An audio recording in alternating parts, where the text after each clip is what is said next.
Hello, everyone. Welcome to the Milan Sharma Show. I'm your host, Milan, and today my guest is Niharika Shah, who's from Gujarat, and she's currently pursuing a double major in economics and English and creative writing at Emory University in Georgia. And she describes poetry as a means of expression and release, with the focus of directing her work to reach young girls who are fearful, of being their unapologetic self.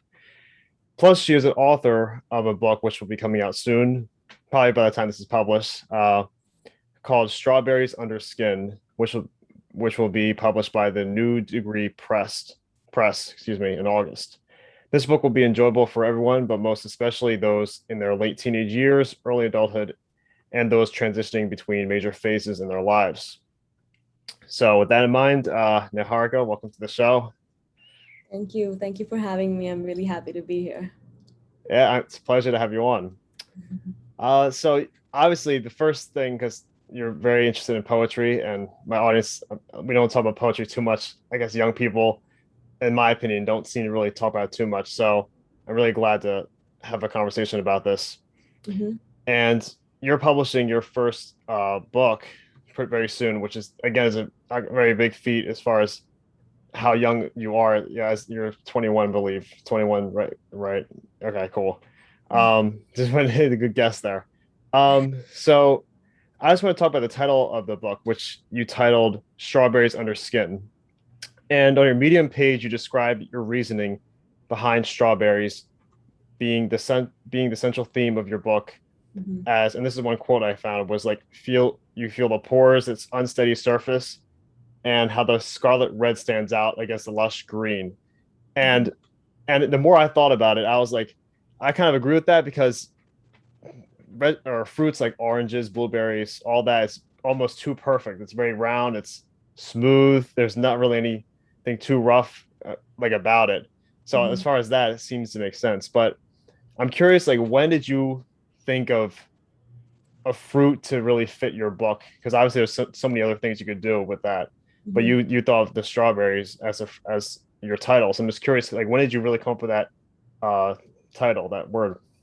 Yeah, I think you said it pretty perfectly about how every other fruit is kind of almost perfect. But interesting fact, when I was thinking about compiling my all my poems into a collection, the first thing that I actually thought of was skin and not strawberries, because there's a lot of poems in my book that talk about your personal relationship with the physical body and your mind. And for me, the concept of skin really stands out, because that's kind of what builds you. That's what you're composed of, and there's just so many tiny elements in it.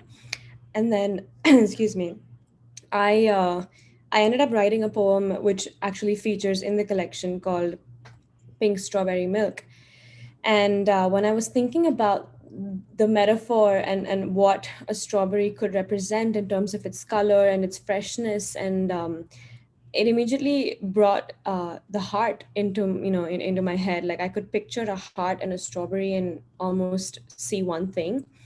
And I was playing around with the title options, and I really, when I thought about strawberries under skin, I mean, it came to me as one of my options. And I think the reason behind it was because I wanted, which is what the illustration on my cover also kind of represents or attempts to represent, is this kind of venous organ slash fruit, and the red representing or symbolizing the blood, and how this I'm trying to compare the blood in your system and its life-giving qualities with the redness of the strawberry and its juice.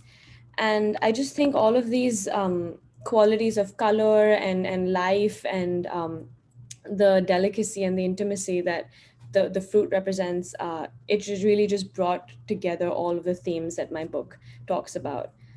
So I think, yeah, that's kind of where I was headed. Okay, great. Yeah, that's a great explanation. Uh, I think I got it. I can't obviously I can't pull the picture up here right now, but I'm pretty sure the strawberry, it looks like a heart. Is that supposed to what it be? Okay, Yes. and okay, and that can go into right exactly what I was thinking about next. Because I saw one quote you said was that It appears I cannot thrive as a poet unless my heart is perpetually breaking. And it sounds like sombersome. And it's interesting because uh the more I think about that, I'm not like too informed with poets, but the more I think about like poets like maybe Shakespeare, the very popular ones, it's always about something very major happening, very raw, just mind blowing things like that in their lives. Yeah. And yeah, I'm just curious, like, what else if you anything else you have to say about that? Like, how did you really think of that quote? Like, what made you think of kind of like put that out there?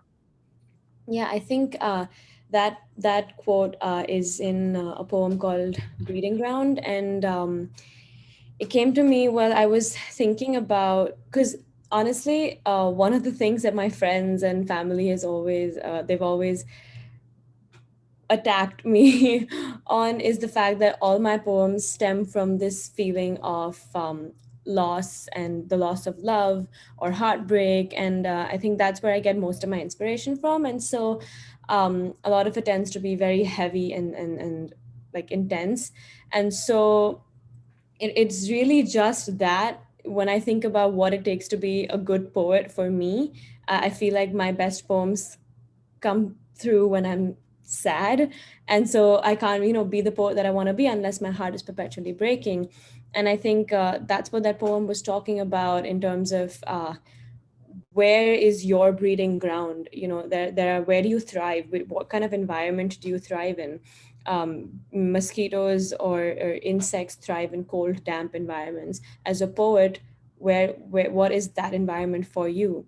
And for me, at some point in my life, that was that was the atmosphere I was surrounded with. And fortunately, unfortunately, that's where I got most of my inspiration from, and where I created my best work. So it's kind of morbid if you think about it, but it I think every poet has their specialty, and that's where I got my inspiration from. Hmm. Yeah, that's I have to say, I would almost say like you said your family may attack you or like disagree with you with how you're writing or what topics you write about. And I would argue that is this is probably the most or one of the most healthy ways of actually I wouldn't say maybe coping or like kind of dealing with those feelings because if anything, I mean not most, but like many people would deal with it in a way that's almost unhealthy, like maybe drugs, alcohol, all those things, like really bad things, unhealthy relationships, etc. So I love that you kind of channel that in a productive way, in a Hmm. way that's more like I don't want to say safe exactly, but it's kind of non-threatening because it's words on a paper. It can't do anything. It can't like really physically do anything, but at least it makes you think. So yeah, that's I just my think, thought on that. yeah, I mean, safe is the right word, I believe, because when I started writing for myself about 14, 15, when I actually started to write things that meant something to me, I turned to poetry and writing for comfort and solace, because I knew that expressing myself through art was a safe space. And it was probably the safest space that I could find. I wouldn't necessarily call it venting, though I did vent. I've always maintained journals my whole life. I've always written, on the notes of my phone, because that for me is um, a space where I'm not going to be judged. I'm going to be accepted, and I can fully be myself, on that piece of paper or on that digital notepad. So I safe is the right word, I believe. Mm. Yeah, and it's funny because I even heard someone like Jordan Peterson would even say like a lot of college professors and academics wouldn't really say why students should write. They never really explained why outside of just getting an assignment done or just doing a paper or all this stuff. But it's a really important skill just beyond in the workplace because Mhm. it's it's one of the most important ways communicating besides speaking to one another, listening, Yeah. speaking, and I would say writing is probably the third thing in Mhm. my opinion. Um, and I guess that could lead to one thing I was thinking about earlier, which or later on I was going to think about was how you were able to create that intimate experience with writing a paper into something that's publishable for the world to see.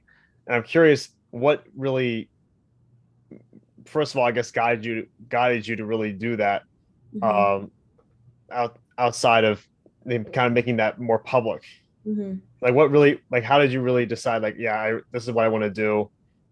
Yeah. So what did you think about that?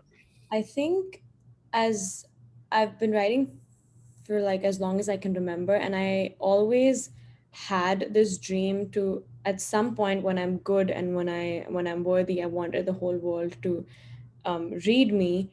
But I also knew like the importance of patience. To like I wanted to get to a certain stage where I had enough knowledge and enough like skill to actually write something that people will enjoy and people will resonate with. So I wasn't in a hurry, but 2020 when everything happened and I came across this publisher who well I came across this program that invites authors to share their manuscript and develop it with editors and everything. I just I think the major driving factor for me was the fact that growing up in a traditional, Indian background and family, careers within the arts and the creative field are not as encouraged as those as in the medical sciences or engineering, finance, and things like that. And this would be a major step towards change if even if it's taken by just one person. And I'm not significant yet, but I wanted to be a kind of like a tiny ray of hope for the next generation of dreamers, because I know there's young girls and boys out there in high school who want to, who aspire to be actors, musicians, dancers, writers, but they're not given the encouragement that they need, and not enough people are pursuing it. And therefore there are not enough resources. So when I found this platform, I really wanted to make use of it and take that first step. So that I think that is where I that's why I decided to go for it. Hmm. Yeah, and I'm just curious, what really motivated you to take that first step? Because even you stated it too, like I'm not going to put words in your mouth, but from what it sounds like, it's more likely than not that it wasn't your family really pushing you to do this. So, Yeah. you can correct me if I'm wrong, but I'm just curious, what really was was it friends, peers, or was it just kind of your own Hmm. drive to like really find that publisher and like kind of spark that itch, so to speak? I think so. My family has always been supportive, but we never really knew, which kind of we didn't know how to go about it, and like where do I get my editors from. So I found the publisher and the program myself, and I think I think it was just my personal drive. I think it was just motivation from within that I want to do this. I want to put in the hours. And if this is going to help me reach like a public platform like Amazon and Barnes and Noble, and finally people will be able to read me, then that's going to be one more feat accomplished. And I also feel like around June, July of 2020, uh, it was the first time that I actually went public with my poems was when I created my Instagram account. Otherwise, before that, everything was closeted. It was in my books, it was in my phone. I never really shared it with people.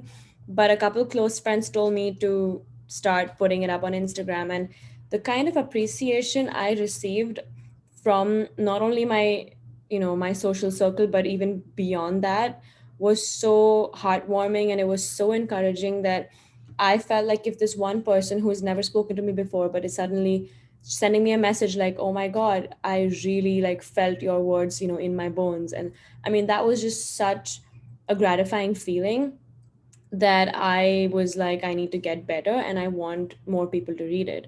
So that's kind of why I went ahead with it. Mhm. Yeah, that's great to have that, I guess, determination in the beginning when you don't really feel that around you. Because even I could say, as kind of a creator myself, also, like it's definitely much more satisfying than to have that one message or two messages of people that are really impacted by your work.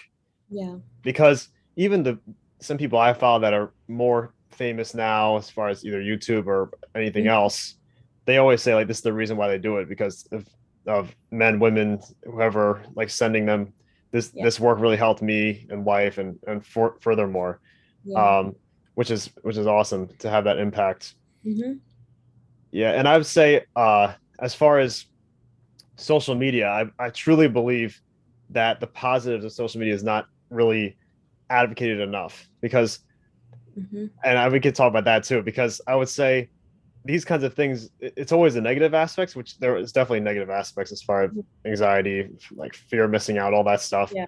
But I would say doing things like this, and this is where like the world is going, like a creatives kind of world where people can just be inspired very quickly, very easily, Mm-hmm.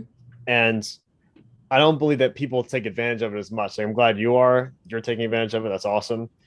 And yeah, I think I because even I'm sure even you were thinking to yourself, I'm sure you underestimated your ability to your influence, I guess, on other people, Yeah. right? Yeah. Continue.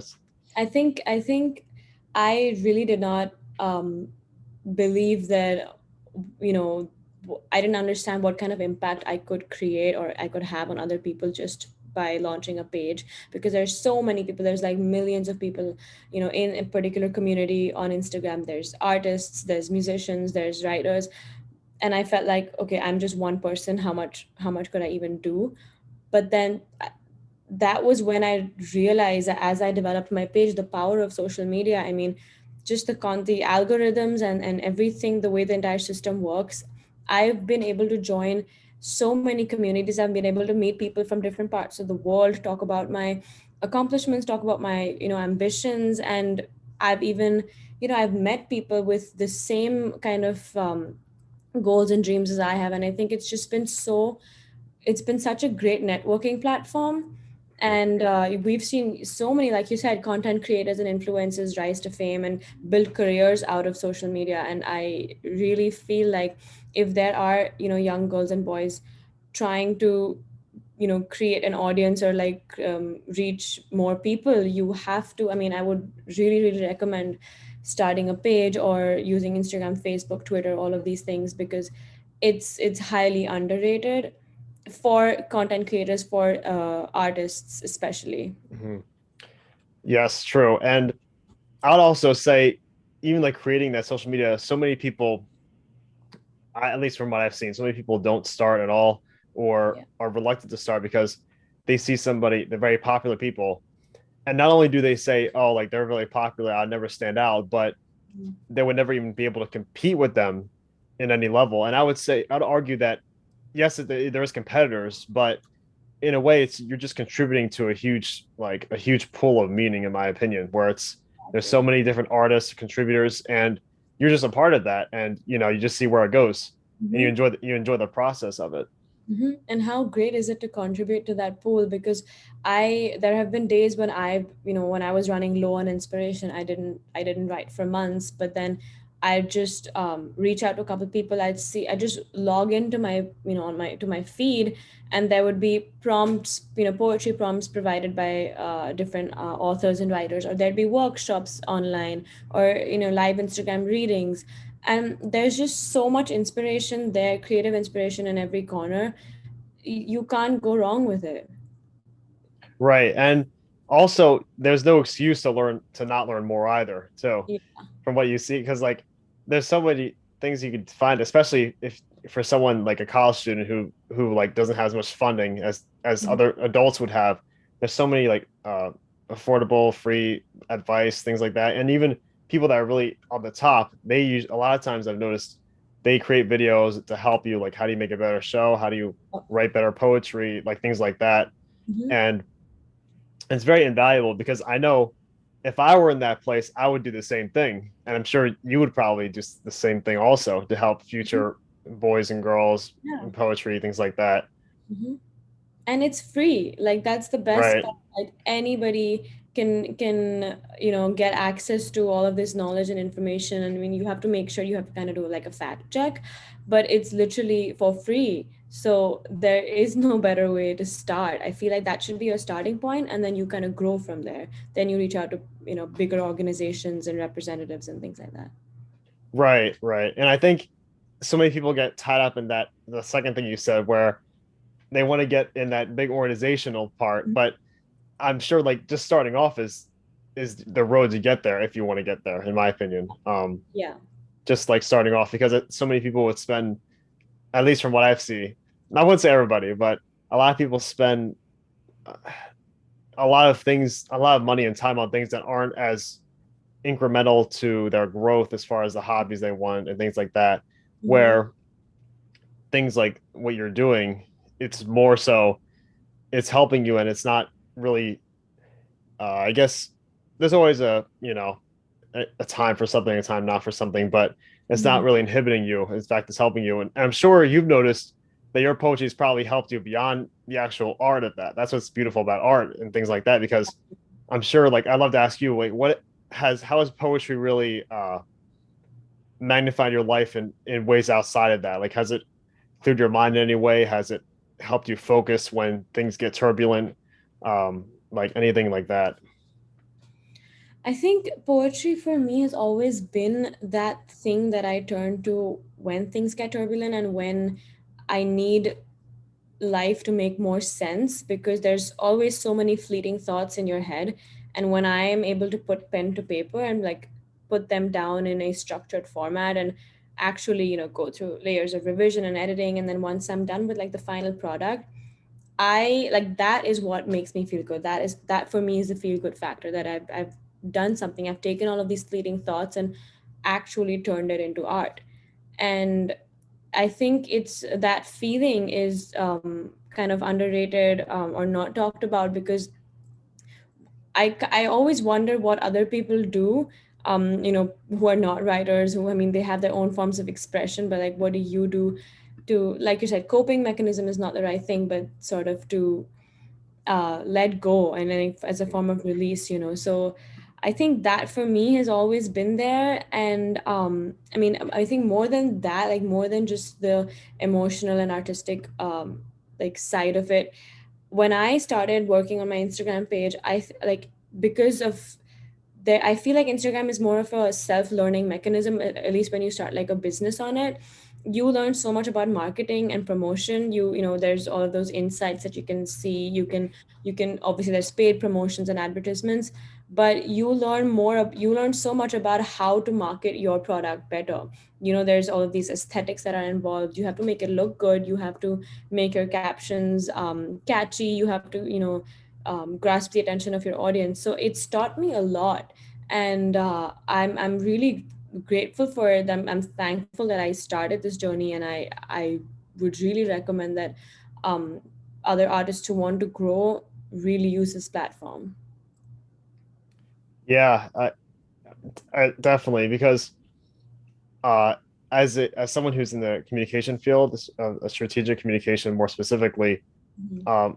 it's so interesting. Like you have no idea how many times I cited how I promote like the podcast I have now to like Instagram. I make that as an example of how I do it because so many companies I've realized how like video is like very it's kind of a new concept as far as adults don't really have too much knowledge on it because it's like a new thing. Like Instagram is now doing reels. YouTube Yeah. has like a short option now, like 60-second Mhm. things. So like the shorter and the shorter the thing is and like more attention it gets, that's kind of like what's driving the Yeah. market. So it's just so fascinating how something that I consider to be a hobby, even you consider poetry to be more so, is Mhm. turning into something much more than that Yeah. as time goes on. Hmm. Um, so yeah, that's great. Let's see if we can dive into something different here. Um, okay, all right, obviously this is a one thing.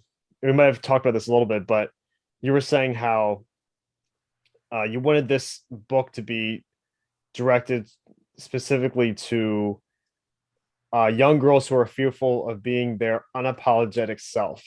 So obviously you state like I saw the short clip you have, and you state like it can be more so teenage years and all and etc. But I'm curious, how did you uh not how, but like how well yeah how how did you come up with this target market? I would say as far as like young girls being the focus of your poetry, and like what do you think is being how do you think they're left out? I would say because it seems like to me that's kind of the message you're portraying in that bio. Yeah. I think when I thought of the audience that I was trying to cater to, I saw myself in a lot of them, and I saw what kind of poetry books was I attracted to. um and there's people like Lang Liav or Ocean Wong or Fatima Asghar, and then there's Phil and Sarah Kay, that duo that they talk about love and loss and mm, very different things, even just about changing and like changes in yourself and in your surroundings. But I wanted, because I saw that those were the kind of people that I was attracted to. um, I was catering to a similar kind of audience. And some of the themes that my book talks about is just the struggles of girls specifically, the way that they are restricted, the way that they're not allowed to make their own decisions or dream their own dreams. And then some of the other things that I talk about also are body image and body dysmorphia, and essentially womanhood, and what that means for us as we're trying to grow into our mothers or other women that we look up to, and societal expectations. And all of these really come under this big umbrella of change and acceptance and tolerance. um so I just feel like I know for a fact that there are girls and even boys. I'm not even going to exclude them from this category, because we've been subjected to so many standards and expectations that we're supposed to live up to, that we no longer know, we no longer know how to be ourselves. And if we're no longer comfortable with being ourselves. And I really want that to change, because I've experienced personal trauma because of it. And I want this book to sort of be a safe haven for those who are going through it now. So I just feel like I know that the ideas expressed in this book will resonate with a great majority of young adults out there. Mhm. Okay. And obviously individuals are very different, but I'm curious, what what actions would you see people like taking your book, grasping it, soaking it in, reading it? Mhm. Uh, what do you like? What would be the best case scenario as far as like what people will move forward from your book? Like what they can take from it, what they can experience, how they could change their lives in a positive and meaningful way. What do you think about that? I think it's going to be more of a personal evolution. I think that these things need to first personally, like, you need to change your own personal mindset and your attitude towards it. Because there's like I like to describe myself as soft. Like, I feel like I'm a soft human being, and I know there's others like me who are criticized for being the way that they are, or they're not given enough credit. And I that's one of the things that I would like to change. And when I mean change, I just feel like if I'm writing about it and if I can talk about it, maybe someone who picks up this book and reads it decides to talk about it as well, and then starts to accept it or accept themselves for the way that they are. And then this kind of creates this ripple effect. And if that helps change or like transform the mindset and attitudes of even a small group of people, I know that that will have an impact. I am not aiming for a global revolution here, because I know that I'm not going to be enough for that. But I can start small. I can, if I can even provide comfort to one other person, I know that that will start its own cycle. Hmm. But if you do a book tour, I want a free ticket though. I just say. I would love to book tour, and of course you get a free ticket. Sure, that would be the dream. I would love to talk, Mhm. do live readings and like go on interviews. I mean, talk about these things. That would be great. Mhm. Yeah, and uh, I want to dive a little bit deeper into what you were saying about the idea of being soft. How do you explain Mhm. uh the meaning of that? Because I see, I'll just give my little snippet here. As far as soft, in my opinion, I think it's a huge misconception because more people that are at least timid and maybe shy, timid, reserved on the surface actually have a lot more to contribute. They have a lot of ideas, a lot of things that other people might shout down or things like that. But that's kind of from what I think. But as far as what you were saying, like soft and people's voices being heard, Mhm. How would you describe that? I think you kind of hit it on the head. I mean, it's those kinds of people who have thoughts. It's not like they don't have anything to say, but they're slightly, like literally speaking, in terms of voice and decibel, they're softer than others. And so those that kind of, just because they're bolder and louder, they get to express their opinions, whereas we kind of get, reserved. And I don't want to, like I don't, I know that some of these words might have negative connotations when I say emotional or sensitive. I don't just mean a person who's like, touch me not flower. No, that's not what I'm saying. It's just that I think some people are a little more delicate in a way that delicate in the way that we perceive things and the way that we perceive ourselves. So what happens is when I think, just because we feel and we're not able to express it loud enough, or as louder than other people, suddenly these feelings are, not given the credit that they deserve, or they're undervalued, or they're just discarded. And that's what I mean when I say I want these voices to be heard, because I think a lot of times people who are, belong to the soft category, um, they're kind of they're just like, you're too sensitive for this, you're being too emotional, you're being such a girl, and things like that. And I just feel like these are notions that I want to, do away with. And I don't know, maybe putting myself out there as an example would be a Hmm. nice way to start. Yeah, and I would. It's interesting you say that because the niche you kind of chose is definitely something that's uh powerful, because even it doesn't matter if you're the loudest one or the quietest one in the room, because Hmm. if whoever wrote that, it's going to sound the same. The words don't have a maximum or minimum volume. It's you read it and you interpret it, and Hmm. it doesn't matter who wrote it. It's just that's everybody sees that viewpoint and what your Hmm. perspective is, which I think is an interesting idea to grasp as far as choosing poetry and making your voice heard from that.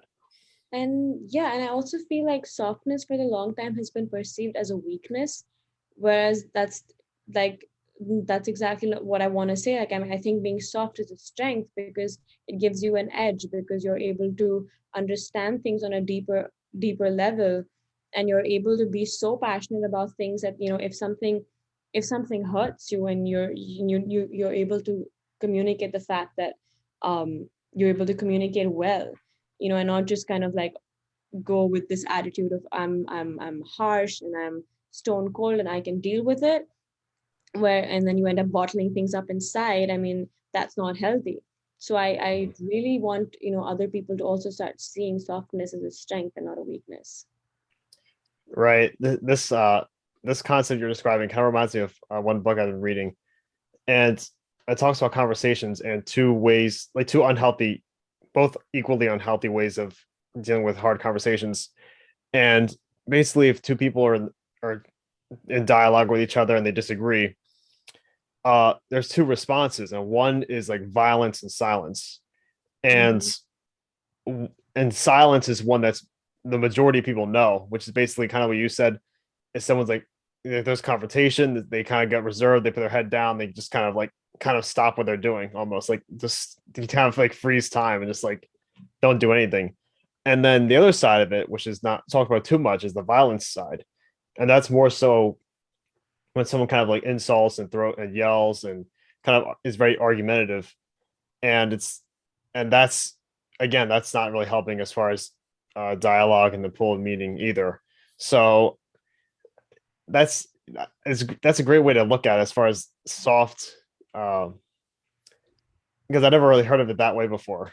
So Yeah, I mean, why violence and silence are both two extremes, and I think, I mean, to each their own. I feel like you need to personally find what works for you, what you think is the healthiest way to communicate your emotions. And but I'm a big advocate for communication. I don't believe in keeping things inside. Uh, yeah. right, and it yeah, that's one thing that's really fascinating, because before I was really reading this one book, it's called Crucial Conversations, And it's really fascinating because there's so much emotions that go along with the conversation that men and both men, women, like you don't really realize. I didn't realize at first because like if something there's a tense thing going on, your emotion of anger is going to affect the words you say. So even if you're trying to make a point, your anger is going to be changing your dialogue, and it's going to make the other person feel a certain way, and there's never going to be any resolution or solution to something. Yeah, And I think that's something that's not really, at least there's not a spotlight on. So yeah, I can just keep going in circles on this, but I agree. Yeah. mhm. Yeah, okay. Let's see. Okay, let's kind of focus on this one aspect. So you, I found something where you were explaining in your book how the girl tries to make sense of things in the world that do not make sense. That's kind of, it seems like the main theme, in my opinion, or maybe not, but maybe one of the points in your book at least. And so, with that in mind, because you said the girl, first of all, just to be clear, is the girl in your book, is that more so you relating to that girl character a Yes. lot, or it's not, or is it specifically you? Just to be clear. No, it's what you said in the beginning. It's more so me, but I know that it's kind of a universal character, but it reflects Okay. reflects from where I come from. Okay. Okay. So you were, so basically to continue with what I was saying, Mhm. uh, basically you describe how some of the contents in the book is talking about rules and regulations, social stigmas, kind of what you said earlier, like societal guidelines, things like that. So, what has your experience been like this regarding rules, regulations, all that, growing up in a middle class Indian household? Yeah. I think everyone who's grown up with this kind of background can attest to it, but there's a lot of pressure for women, and it starts from even just being at home and being told what you can and cannot wear, and then it extends to going out and how late you can stay, what kind of neighborhoods you should be walking in. And I know safety is a concern for everyone, but it's obviously a bigger concern for women. And that has just always been one of the like bigger things that has that I've been concerned about. I think I talk about this in one of my poems. It's called it's about what it's like a mother speaking to a daughter, and it's about all the things that she can and cannot do. Don't do this, sit pretty, sit tall, don't wear that kind of a dress, don't put on that kind of makeup. And then how that I mean, how is a girl supposed to grow and really understand herself and her boundaries if she's always going to be put in this shell of do's and don'ts? And I wanted to talk about that, and I feel like you know there's all of these decisions that we want to make for ourselves, and I know we've come a long way from all of those years ago, all of the generations that have passed. Like my grandmother didn't have a choice but to get married at the age of 17, and her life since then was just about tending to her family, tending to her daughters, and then my mom took one step forward and went to college, and then this is me. And there's just still such a long way to go because of what in terms of what is expected of a woman after there's marriage, and then there's your career, but what's really important, there's all of these conversations. And then in the middle, I feel like um, a girl can tend to lose sight of what is important for her and for her growth, and then family becomes important, and then how you appear to other people becomes important. I mean, this is kind of stretching, like diving into a different conversation, but then how we look is such a like social stigma. I mean, I feel like when I went through certain changes in my life, and that kind of made me look at myself in a not so appreciative manner. And then when I looked at myself in the mirror, I didn't like what I saw. And then I wrote about that. There's many poems in my collection that talk about it, but there's just another form of expectations that exist. And I just feel like there's all of these choices and struggles that we have to deal with, that we choices that we're not allowed to make. And I wanted to talk about it, and I know I'm not the only person talking about it. I know there are others, but I wanted to kind of represent it through poetry, and I wanted poetry to be the medium that kind of unifies all of these readers together. Hmm. Yeah, that's a great explanation. Um, obviously doesn't do it justice the 2 minutes, but Yeah. that was good. Yeah, that's a lot to take in. But one thing you were saying about uh like parental figures and other members of your family, or Indian families in general, was kind of like the do's and don'ts of what you can do as a woman, as a girl. Hmm. And that's one thing that's very interesting, because as far as wanting the best for them and guiding them in a certain direction, you want all of that. Uh, how would you say, let's say, um, you're raising a daughter, you're married, you're raising a daughter.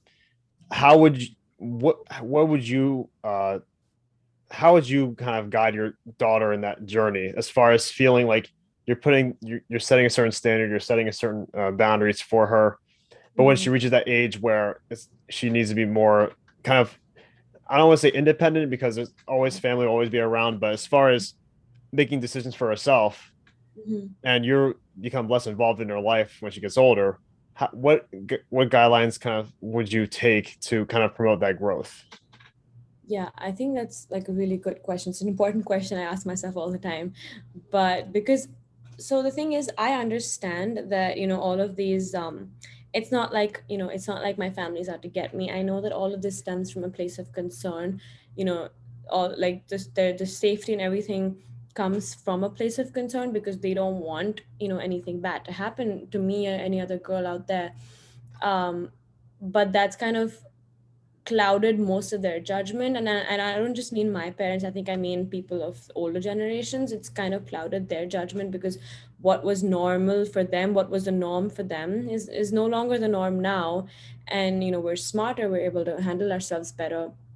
But if I had to raise a daughter, I would, the concern part would remain, but I would also tell her to, follow her dreams, not unrealistically, but in a practical and realistic manner. Like, I am fully aware of the fact that a career as an author is risky. Like, it's not entirely stable, especially if you're just starting out. Once you make that major hit, you're kind of good. But when you're starting out, and you have to kind of land on your own 2 feet, it's risky, compared to a career in finance, or as a consultant, or things like that. So I'm aware of that, which is why I chose, to pursue a double major and not a single one, because I want to make sure that I have um, every option. And then, if my book does well, I can continue with that, and if it doesn't, then I keep writing till it does, and I have my 9 to 5 on the side. So I want her to be practical. I don't, because the world is not a rosy place. It's not all fairy tale and magical, pixie dust and things like that. But you have to shoot your shot. That you can't live in a constant state of fear of what will happen, and things like that, especially since the whole world is evolving every day. There's more chances, there's greater resources every day. I want to be able to provide the resources for her, as well as the support.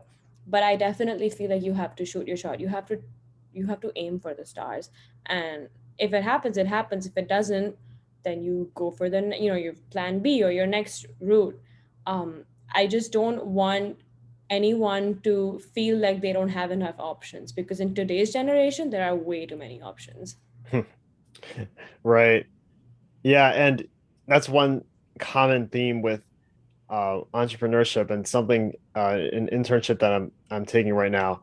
Hmm. So the head of that company that I'm working with, he was a doctor, a medical physician for a decent amount of time, and he felt like he wasn't contributing to, I guess, the world as much as he would have liked to. So he decided Hmm. to start a nonprofit and things like that. And his only regret is not starting it sooner. And he was saying how, you know, one of the things he would say is like fail and fail again or fail harder. I'm sure like I don't know if you've heard that before, but that's like one kind of thing, fail harder, things like that. And something that's really not, I think, taught enough is not only the failing aspect, because obviously you get punished for failing in school all your life, but it's more so learning from what you from the failures, because there's always things you learn from it, and then you kind of grow from that. So it's not just failing like you're unsuccessful, but also you use those lessons to keep progressing and moving forward. Because I'm sure with your writing, I'm sure you've screwed up certain times, Mhm. and and but then you try this, and then eventually you get more of a kind of a domino effect. It's like, and then it kind of Yeah, develops into something meaningful. yeah. So I like how you said the shoot for the stars like that, because Hmm. if you shoot for the stars, at least you'll at least get maybe an airplane in the way or something like Yeah, that. So yeah. right. I feel like there's always room for growth and improvement. I mean, even in this current book, like it's out to be published next week, and I still like I feel like maybe it's because I'm the author, but like I read through my manuscript and I'm just like I don't like that anymore, or maybe I could have done something better, or I could have placed that comma somewhere else. Hmm. But there's just always room to grow. There's always room for more knowledge and education, and you have to keep learning and you have to keep striving to get better. um, as long as you have that kind of energy and drive in you, I don't think that failure should really be that great of a fear, because you're going to fail. But yeah, and it also doesn't mean like even if you succeed once, it doesn't mean you're not going to fail again after that in your next Hmm. venture, in your Right. next like, I think it's just a continuous cycle, and you just have to keep going.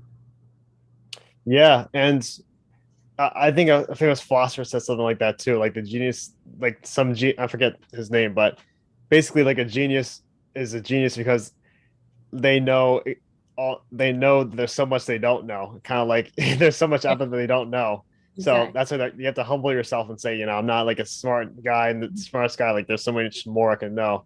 And kind of with that in mind, like I would think to myself, that's what's like drives me to what I do, because like there's so many different ways, like different microphone, different camera, but not only that, but like different softwares. Like there's so many different ways to kind of improve that I always look into.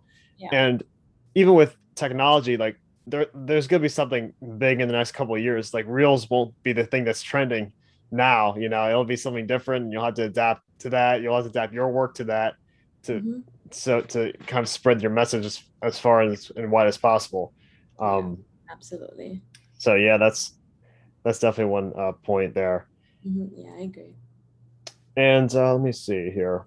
So, I noticed that three of your favorite poems that you wrote, you mentioned one of these earlier, was "I'm trying to make peace with mortality." I don't know if you mentioned that. You might have. That one, and then "When I'm 20," and Hmm. castles are called ruins. And I just say the third one, kind of like what we're talking about too, because everyone sees the final product of a castle and how beautiful it is, but obviously it comes from tons of hard work, tons of ruins in the beginning, and things like that. I'm not sure if that's exactly how you wrote it, but that's kind of my interpretation of the title. Um, but I think yeah, the continue.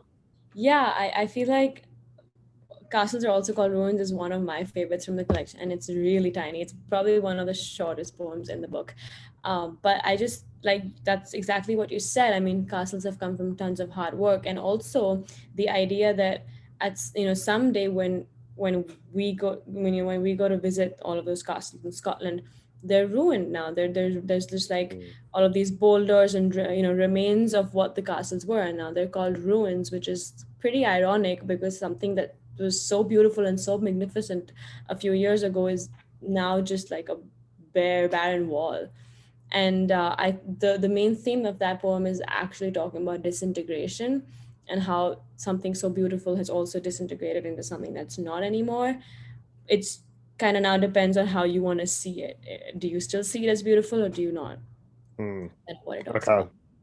Yeah, that's interesting because there's so many famous, like I guess, ruins, as you would say, even like people visit now. I'm sure back then, if they said hundreds of years later, like you or me or anybody else would like find an airplane to see something that's ruined. Like they Yeah. would probably think that's kind of like, unbelievable Yeah, to think I about. know.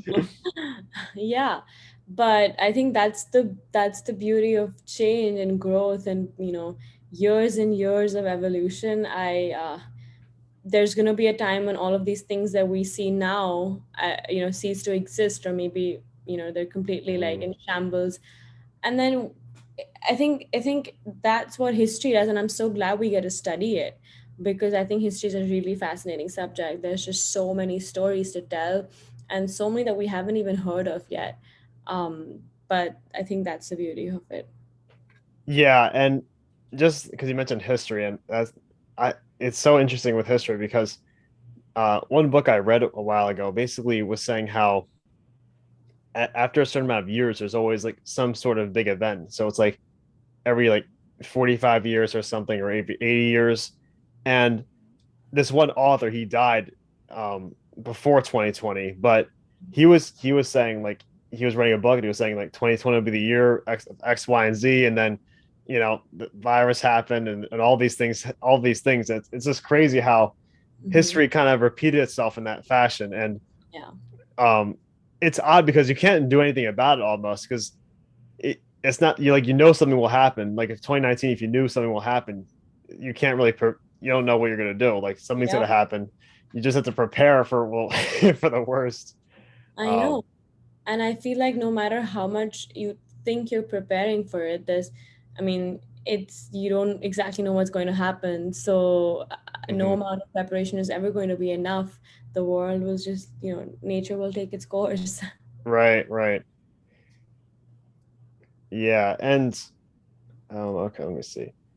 As far as you stated, something else you stated that I thought was interesting was, at least not right now, but like earlier, Mhm. in your poetry, you stated how many of us go through much of the same things in slightly different colors, and you describe these things, not limited to, but like Mhm. shame, anxiety, fear, etc., all those things.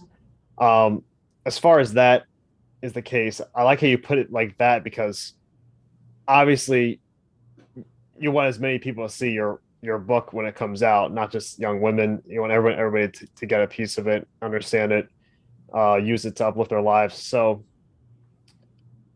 I think that's something that's definitely missing, because if someone, that's why I like what you're doing, because this, if someone goes through something that's kind of shameful, anxious, things like that, a lot of people feel like they're alone in that, because they feel like there's no one else really either going through that, or it's not publicly known that Yeah. they don't have that support, if they don't have that friend, if they're a freshman in college, they don't have that friend yet, or if they're just don't have the support. Yeah. So yeah, I'm just curious, is as far as that happening, I would say for me, I did, when I would go through certain things, I actually did journaling and things like that. And Hmm. not the same thing as poetry, but a similar mechanism where you're writing down your thoughts and things like that. And I could say it definitely helped incredibly as far as a healthy way to deal with certain things. And even it's funny because even I was selling the book, and sometimes I would look at it, I'm like, wow, that's really crazy. Because sometimes I hear people say like you should like rip it and burn it, and like that kind of like erases it or something like that. But I don't know. Sometimes I like to like to see it, and like when you look at it, it's a, for me it's like a kind of a feeling of content to like be like, wow, like I got through that moment, and now I moved on, and I feel much stronger from that, resilient from that. Um, so Yeah, I yeah. think I completely, agree with that, and I've been through that as well, and that's exactly the reason why I wrote that. In the book description, was because I want this book to reach as many people as it can, and I want people to actually um, resonate with it, and feeling the feeling of, shame, fear, and anxiety in particular is one of the core themes of this book, because like I said, like it comes in different shapes and forms for different people. And there's a particular poem in the collection called Anxiety Tastes Like, and it kind of paints 3 to 4 different kinds of eh, forms in which anxiety appears to different people, whether it's related to food, or whether it's related to losing someone, or just not being, just being anxious about yourself. And just because I've experienced it personally, I've been able to, come up with the right metaphors and pictures for it. But I really feel like something like reading poems about anxiety and fear and shame, I mean, creates this kind of, I don't want to like say safe space again, but like, and not bond, but like, like you said, you realize you're not the only one. You're in a community, and you're reading about something, and you know that, oh, someone else has felt this too, so I'm not alone. And that's exactly the kind of impact that I'm going for. um, Mental health is something that is now being talked about a lot, and I'm proud of the fact that it's even being talked about in India slowly. It's still not there yet, kind of at the level that it needs to be, but talking about mental health and depression and anxiety and things like that, on a more serious level than just saying things like that. Like, people throw around the words, depression and OCD and bipolar very casually, which I'm very against. And I feel like people need to understand the gravity of the situation. Um, and I feel like talking about these things, and with my background in mind, will get people to understand and accept and talk about it more openly, and not be ashamed to bring it up. Hmm. Yeah, and I agree with that. Especially even I in college, I hear people say like blah blah OCD, and very because the thing is when terms are overused like that, it definitely diminishes the value of what it is. Because Yeah.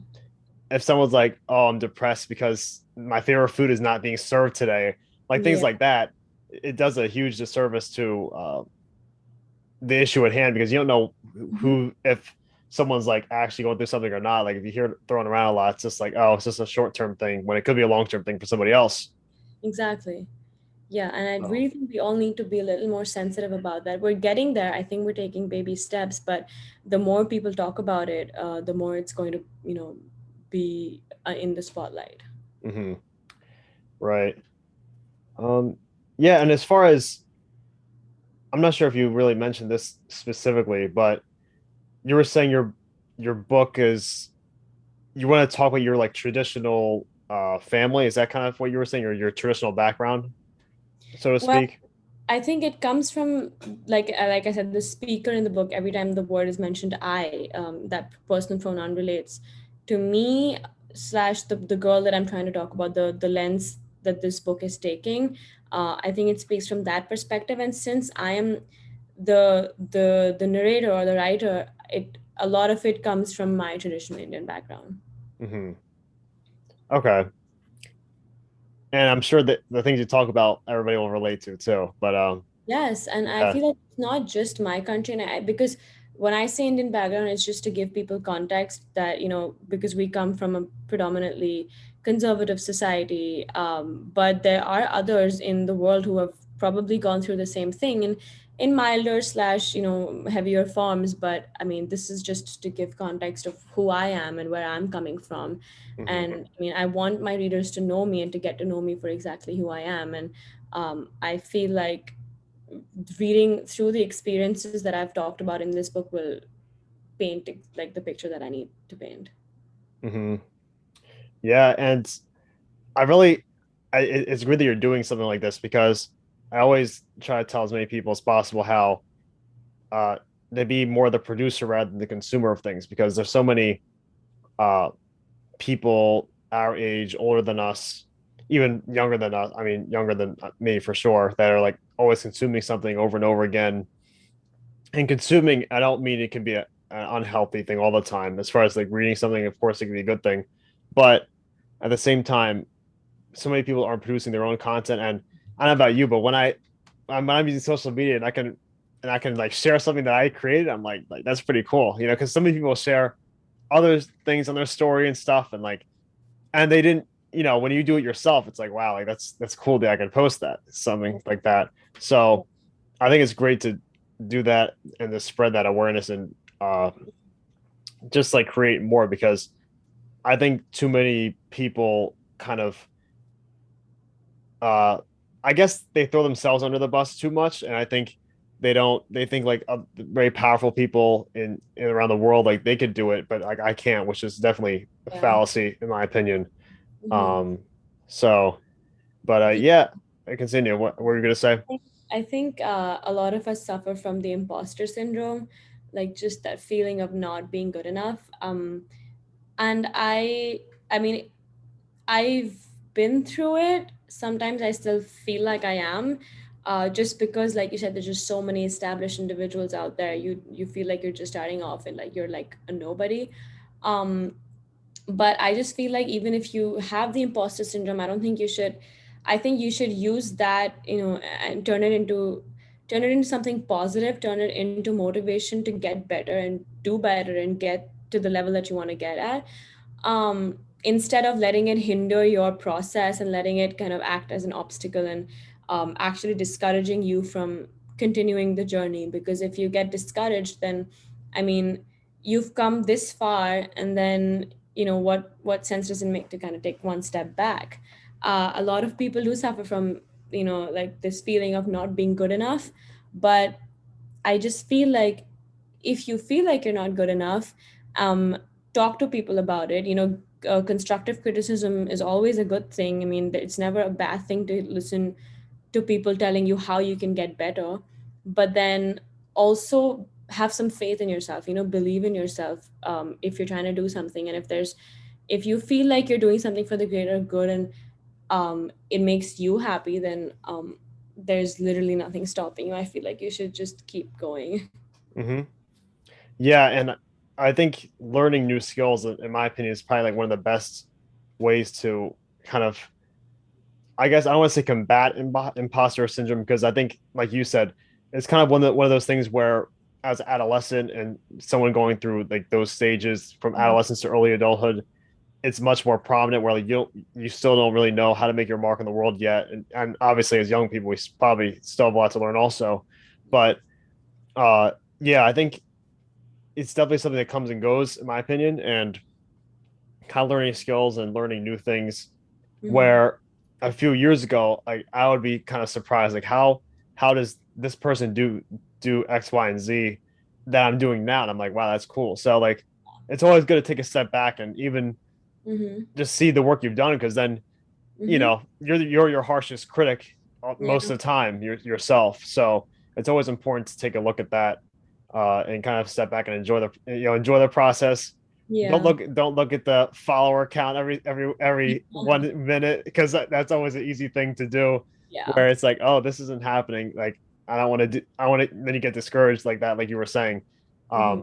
because I think so too often like there's so much uh not stimulation, I'm trying to think of the word, um I guess maybe dopamine would kind of Hmm. suffice a little bit, where they want to see like views like so quickly, subscribers like Yeah.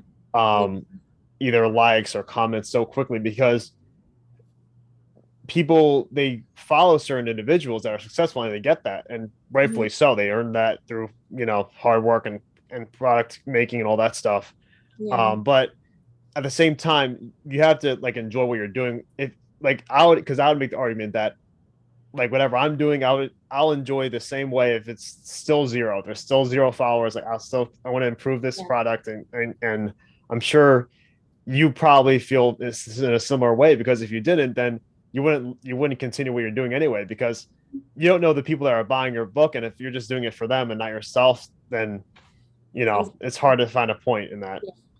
Like I said, like I didn't get into this journey or this process for the business or to make money or things like that. I just wanted to be read and understood, and I wanted people to actually enjoy what they're reading. I just wanted to create art and put it out there, just as a lot of people are doing on the internet now. And I'm actually so glad that we have platforms like Matchmaker and Instagram and all of these things where we can meet like-minded individuals and have such organic conversations about this. Like, I really like the point that you mentioned about pausing for a second and taking a look back at what you've accomplished so far, because sometimes we forget to do that and we only look ahead and see what's not done. Right, and right. put a lot of pressure on you. But yeah, I mean, it's really important to actually talk to someone and they give you their perspective, so you get a third person's perspective on it. Mm-hmm. Definitely, definitely. Yeah, and I totally agree with like things like when I first saw the matchmaker thing for podcasts, I was so shocked. I was like, because I was always wondering how do people find other people to speak with and have organic conversations with. And when I see something like that, I'm like, wow, that's really, it's just unbelievable. Because usually you find like good people to talk with and things like that. Like even like I was always struggling, like how can I really find that? But like you said, there's so many outlets. Like everybody would be shocked with what you can do. That's low priced or like free of charge. I mean, it's like endless possibilities, really. Yeah, So yeah, it's yeah, incredible. yeah. So Niharika, thank you for coming on. And I'm curious, how can people find your work best? Like, how can they find their work? And I'll put this in the description once you list it to me. Yeah, absolutely. I think the all my links are on my Instagram page, which is Niharika Shah Poetry. And you can reach me. Obviously, if you want to connect with me, you can reach me on my personal email account, which is niharikashahpoetry@gmail.com. And my book will be launched next week on Amazon and then on certain other wholesale distributors like Ingram Spark and Barnes and Noble. So I will definitely, give you the link of once the book is out on Amazon, so anyone who wants can purchase a copy. But yeah, reach out to me on Instagram for other collaborations, and if anybody wants to connect, that's the best way to connect with me. Great, great, and also congratulations on it going. I know it's going to get published soon, but that's Thank a you so much. obviously a great feat to find a publisher and for your work. So Thank you so much. I had a great time, great conversation with you. So thank you so much for having me. sure, sure. Have a great week. Thank you.